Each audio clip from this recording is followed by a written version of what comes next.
J'aimerais vous dire d'abord le plaisir que j'ai de participer à ces portes ouvertes et de me trouver ici parmi vous cet après-midi pour d'abord souligner pour les autorités genevoises l'importance qu'il y a de reconnaître notre diversité culturelle.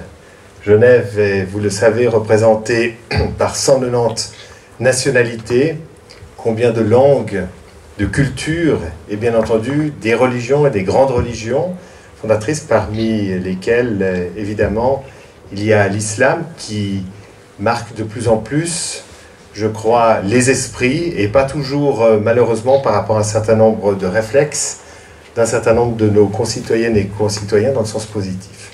Alors ce que j'aimerais surtout vous dire, c'est que la Suisse et Genève en particulier ne peuvent réaliser une politique d'intégration qu'au sens où il y a dialogue entre évidemment les civilisations, où il y a dialogue entre les cultures, et je crois que ces journées et justement votre initiative s'inscrit très exactement dans cette perspective, par une meilleure compréhension, une meilleure connaissance.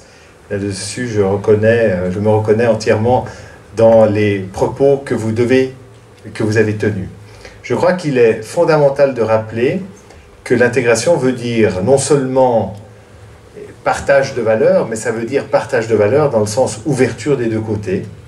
Et la Suisse doit accepter en ce sens également son ouverture, comme elle a déjà eu à le faire, et le canton de Genève en particulier, avec une meilleure reconnaissance pour la place des cultures qui viennent, j'allais dire, d'autres religions que le christianisme, et pour les musulmans en particulier.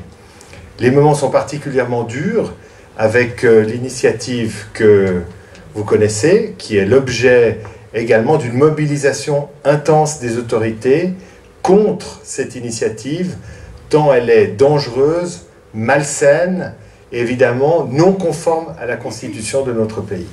Elle représente diamétralement l'opposé de ce que veulent les autorités genevoises.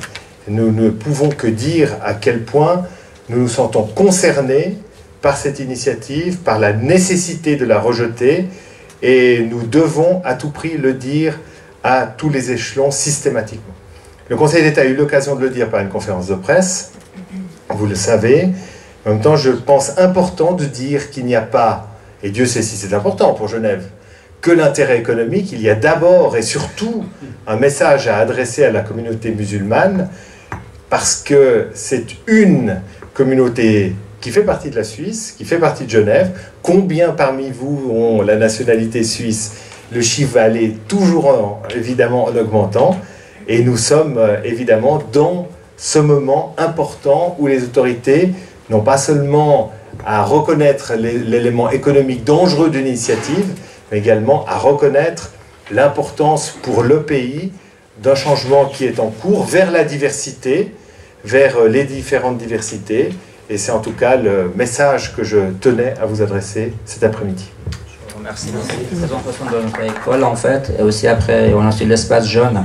On a une brève présentation. Donc ça, elle est la directrice en fait de notre école d'Ahl el-Bayt.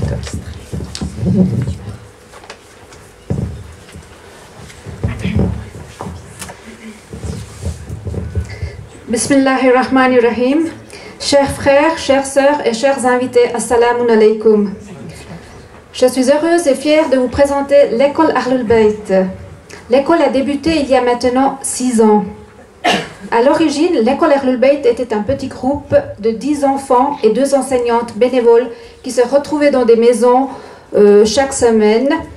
Et le but de ce petit groupe était de se retrouver entre personnes de même confession et d'apprendre à propos de l'islam. En effet, ce petit groupe s'est transformé en école Ahl el-Bayt et compte désormais plus de 30 élèves de l'âge de 5 à 18 ans et d'origines diverses. Nous avons des élèves d'origine irakienne, libanaise, maghrébin, pakistanaise, indienne et française. Nous donnons des cours sur l'histoire de l'islam, les principes du mode de vie musulman, ainsi que les cours d'arabe.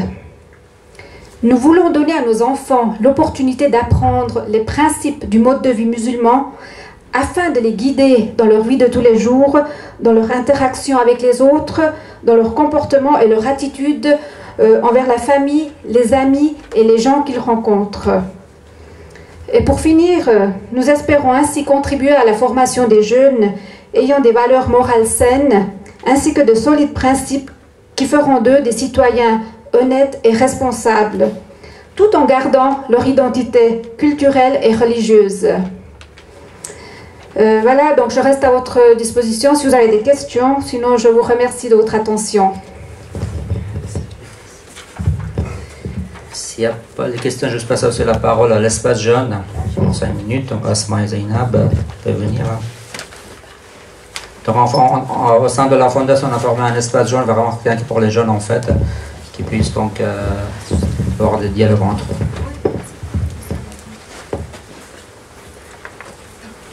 eux. Salam alaikum, bienvenue à tous. Alors, je suis l'une des responsables du groupe des jeunes de la Fondation, avec mes camarades ici présents. Cela fait environ 1 an que le groupe existe et il compte déjà une vingtaine de membres, compris entre 15 et 20 ans. Nous sommes des jeunes de diverses origines telles que l'Inde, l'Irak, le Pakistan, l'Iran, le Liban et l'Afrique du Nord. Et cela nous permet donc d'être plus tolérants et d'enrichir notre champ culturel. Le groupe a été fondé afin de créer des activités divertissantes pour les jeunes de la Fondation, mais aussi de développer notre spiritualité tout en ayant un lieu de partage et d'ouverture d'esprit.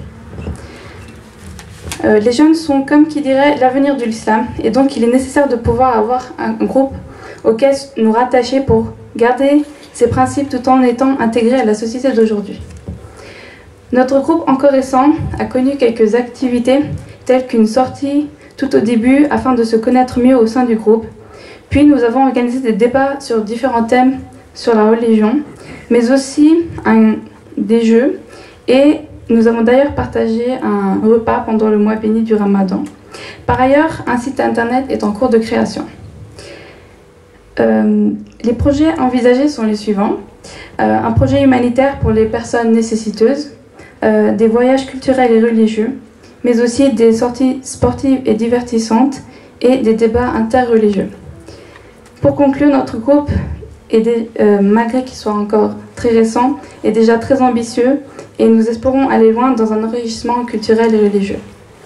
Merci de votre écoute. Je vous remercie beaucoup. Là, Dr Salah Khatib, s'il peut venir juste une petite introduction de l'islam, et puis après on peut passer aussi au buffet.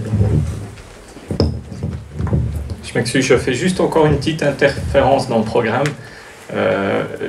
Nous avons aussi le plaisir d'avoir Madame Pureau qui est avec nous aujourd'hui, qui est candidate au Conseil d'État. Je ne sais pas si elle souhaiterait également nous adresser quelques paroles.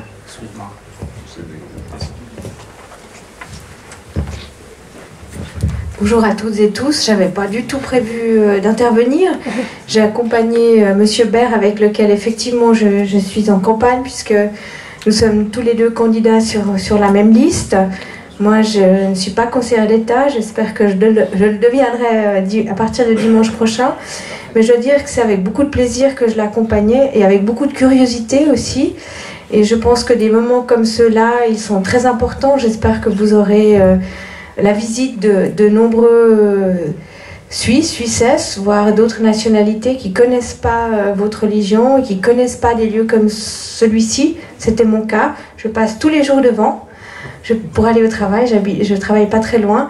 Et dorénavant, eh bien, je ne passerai plus devant l'immeuble de la même manière. J'aurai une pensée pour vous, savoir que des lieux comme ça existent dans des immeubles comme celui-ci, qu'il s'y passe des choses, qu'il y a des prières, qu'il y a des manifestations, des cours qui sont donnés.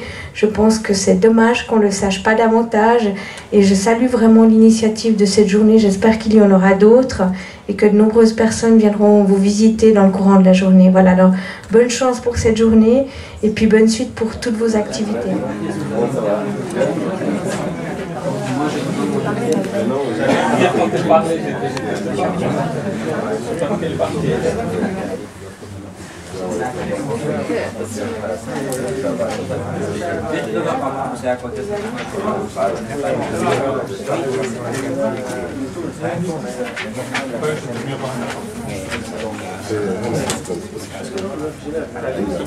C'est